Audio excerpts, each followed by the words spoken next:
You've probably felt it before, but never said it out loud.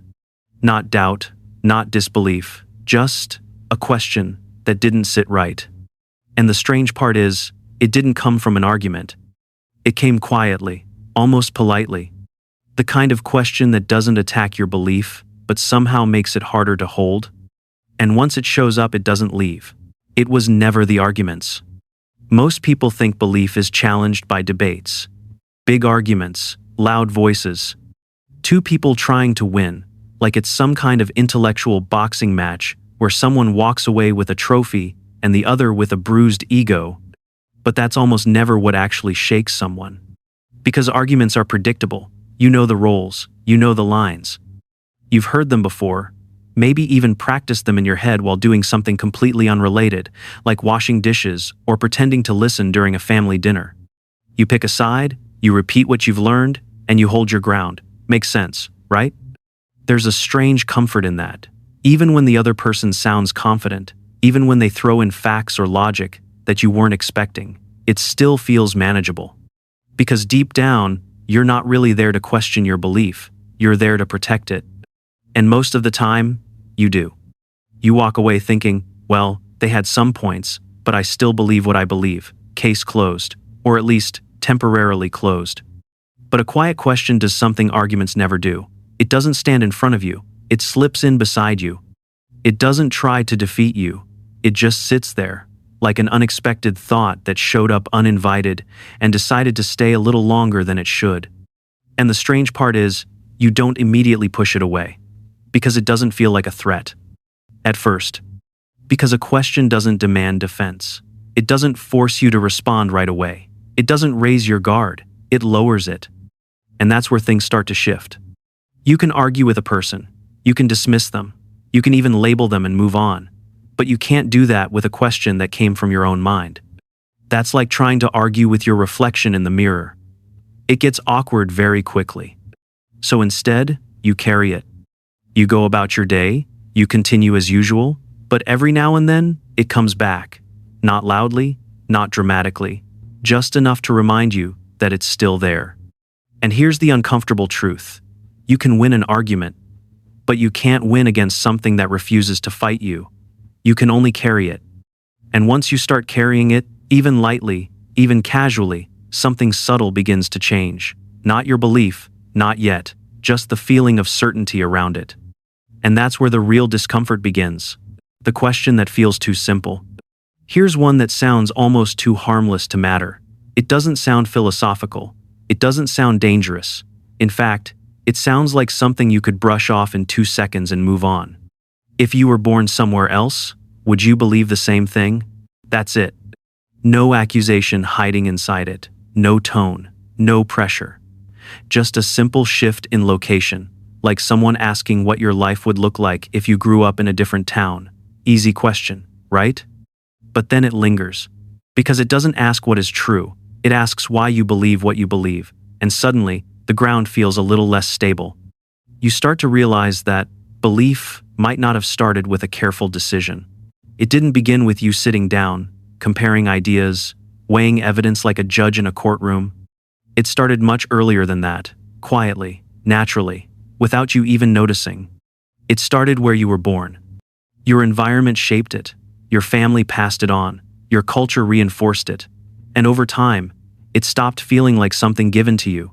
It started feeling like something that belonged to you. That's the part that makes the question uncomfortable. Because now belief starts to look less like a conclusion and more like an inheritance. Like eye color, you didn't wake up one day and choose it. It was already there, waiting for you. Or like your grandmother's cooking habits. You didn't question why certain dishes were made a certain way. You just grew up inside them, and eventually they felt normal. Familiar. And familiarity has a strange power. It doesn't argue, it doesn't explain, it simply repeats until something feels obvious. So now, the question quietly pushes a little further. If you had been born somewhere else, surrounded by different voices, different traditions, different certainties, would you feel just as convinced about something completely different? Not pretend convinced, not forcing it, but genuinely certain. That's where the tension sits. Because the honest answer is uncomfortable, no matter which direction you take. Either belief is deeply tied to where you happen to be born, or you somehow managed to land in the one place that got it exactly right. And that second option sounds confident, but it also raises another question that people don't like to explore too deeply. What are the odds? Now, this doesn't prove anything by itself. It doesn't mean belief is false. It doesn't tear anything down. That's not what the question is doing. It's doing something quieter. It's separating feeling from certainty, because something can feel completely right and still come from somewhere you never chose. And once you see that, even for a moment, belief doesn't disappear, but it changes shape, just enough to make you pause, just enough to realize it might not be as solid as it once felt. Familiar doesn't mean true. There's something the human brain does extremely well, almost too well for its own good. It takes what is repeated, what is seen often, what is heard without interruption, and slowly turns it into something that feels undeniably true. Not because it has been tested, because it has been present. If you hear something long enough, especially from people you trust, it stops sounding like a claim. It starts sounding like a fact. Not the kind you question, but the kind you build your life around without even realizing it. And the strange part is, this process feels natural. It doesn't feel like conditioning. It feels like understanding. That's where things get tricky. Because familiarity creates a sense of safety, and safety feels a lot like truth. Your mind doesn't always separate the two. It just knows one thing. This feels known, therefore it must be reliable. Think about that old chair in your house, the one that's been there for years. It creaks a little, it leans slightly to one side. If someone saw it for the first time, they might hesitate to sit down. They might even question whether it's stable at all. But you don't. You sit without thinking. Not because you inspected it carefully, not because you ran tests on its structure. You trust it because it has always been there. It has never failed you before, so your mind fills in the rest. Belief works in a very similar way. It surrounds you early. It repeats itself through small moments, through conversations, through routines. It becomes part of the background, like a song you've heard so many times you stop noticing it's even playing. And over time, something subtle happens. You stop asking whether it's true. You start assuming it is. Not out of ignorance, but out of familiarity. And that's exactly where the quiet question enters, almost gently, almost politely. Is this true or just familiar? It doesn't accuse you of being wrong. It doesn't try to dismantle anything. It simply separates two things your mind has been blending together for years: truth and repetition. Now, at first, that question feels unnecessary, maybe even a little annoying, because why question something that has always worked? Why dig into something that has never caused a problem? But the longer it sits there, the harder it becomes to ignore. Because once you recognize that familiarity can create the feeling of truth, you start to wonder how many things you've accepted without ever really examining them. And that's not an easy place to be, because now certainty doesn't feel automatic anymore. Now it feels earned, or at least it should be.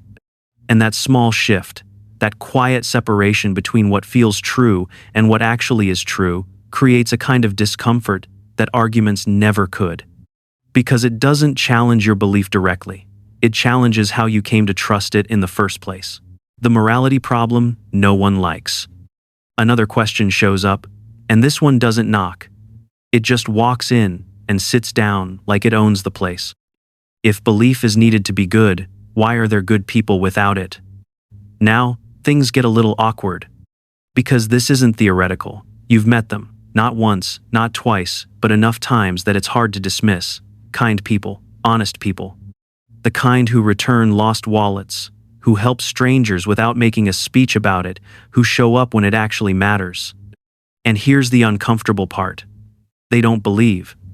No divine scoreboard keeping track, no fear of punishment hanging over their decisions, no promise of reward waiting at the end, like a loyalty program for good behavior. They just act decent. Not perfectly, of course, nobody is, but neither is anyone else. And that's what makes the question stick, because it quietly removes something many people assume is necessary. The idea that morality needs supervision. We're often told that without belief, things would fall apart, that people would lose their compass, that chaos would take over. But then you look around, and reality doesn't quite match the warning. People without belief still care. They still feel guilt. They still try, fail, improve, and try again, which makes you pause for a second. If they can do all that without belief, then where is it coming from? And suddenly, morality starts to look less like a rule book handed down from above, and more like something built into us. Something shaped by empathy, by experience, by understanding what it feels like to be on the receiving end of our own actions. Something human. Now, that doesn't mean belief has no role. That's not the point. The question isn't trying to erase anything. It's trying to isolate something. If goodness can exist without belief, then belief might not be the source of it. And that's where the tension grows. Because if belief isn't what makes people good, then what exactly is it doing? Is it guiding? Reinforcing? Justifying? Or is it something else entirely that we haven't fully examined? That's not an easy thing to answer. It's like realizing the seatbelt wasn't what made you a good driver. Helpful, sure. Important, yes, but not the source of the skill itself. And once that idea settles in, even slightly, the relationship between belief and morality doesn't disappear. But it becomes less clear, less automatic, and a lot harder to explain with simple answers. Fear was never supposed to be the engine. Here's where it gets even quieter, almost to the point where it feels like nothing is happening at all. And yet, this is where things shift the most. If fear disappeared, would belief stay? That question doesn't raise its voice. It doesn't rush you. It just sits there, patient, like it already knows it doesn't need to push. Because fear has always been somewhere in the background. Not always obvious, not always overwhelming, but present. Fear of being wrong. Fear of consequences. Fear of what happens after everything ends and there's no one left to explain it. Now, to be fair, most people don't walk around thinking, I believe because I'm afraid. That would be too simple, and honestly, a little insulting. Belief feels deeper than that. More meaningful, more personal.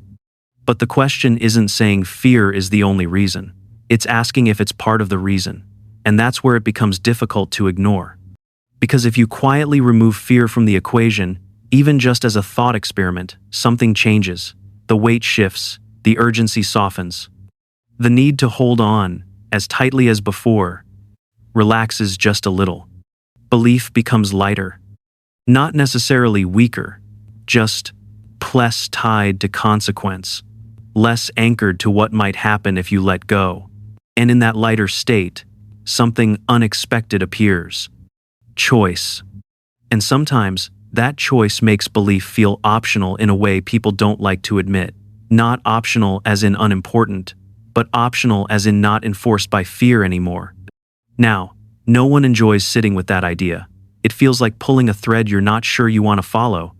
Because, if belief remains exactly the same without fear, then maybe it's stronger than you thought. But if it changes, even slightly, then you have to ask why. And that's the part people tend to avoid. Because it's one thing to believe freely, it's another to realize that part of what kept that belief in place might not have been freedom at all. Still, the question doesn't demand an answer. It doesn't corner you or force a conclusion. It simply stays in the background, quietly observing. It doesn't need you to admit anything. It just needs you to notice what happens when fear steps out of the room and belief is left standing on its own. The inheritance you never questioned. At some point, another realization creeps in. Not loudly, not all at once, but slowly, like something you've always known but never stopped to examine. You didn't build your belief, you inherited it. Not in a formal way. No one handed you a document and said, "Here, sign this." It came through everyday life. Through conversations at the table, through traditions that felt normal, through things that were never presented as questions in the first place. From parents, from culture, from the place and time you happened to land in, like being assigned a seat before you even knew there was a room. And to be clear, that doesn't make it false. That's not what this is about. Plenty of things we inherit are valuable, even true. Language, habits, ways of understanding the world. Inheritance itself isn't the problem. The discomfort comes from something else, from the realization that if the starting point had been different, the outcome might have been too. If I had been born somewhere else, I would defend something completely different, with the same certainty. That thought doesn't attack belief, it reframes it. Because now certainty doesn't look like something you discovered. It starts to look like something you grew into, something shaped before you had the ability to question it. And that's a hard pill to swallow, even harder than those vitamins doctors keep recommending after 60, the ones you forget to take until someone reminds you for the third time. Because this isn't just about belief anymore, it's about timing.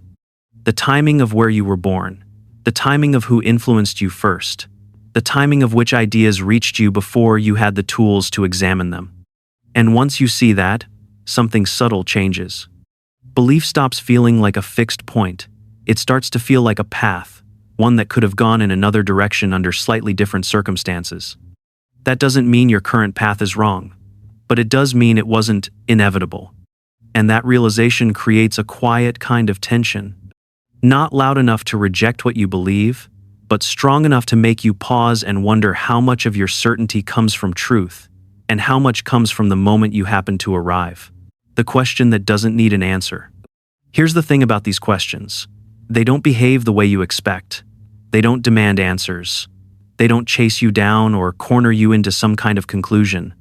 There's no pressure, no urgency, no moment where you feel forced to respond.